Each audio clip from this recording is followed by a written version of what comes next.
Pesawat pembom Su-34 pasukan Dirgantara Rusia menyerang titik penempatan sementara unit Angkatan Bersenjata Ukraina dan kendaraan lapis bajanya di wilayah perbatasan wilayah Kursk.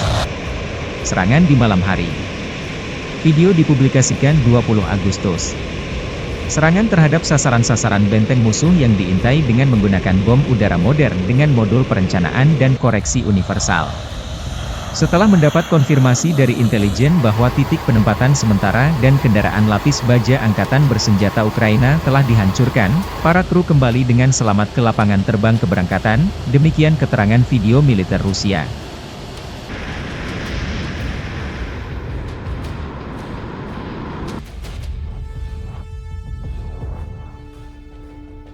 Rekaman lain, helikopter pemburu Rusia Mi-28NM menuntaskan target pemburu tentara Ukraina yang tersisa di Kursk.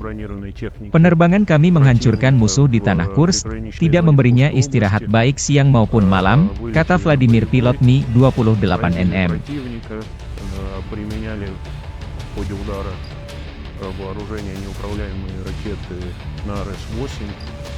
После нанесения огневого поражения выполнили противоракетный маневр и успешно вернулись на аэродром базирования. Download Tribun X sekarang, menghadirkan lokal menjadi Indonesia.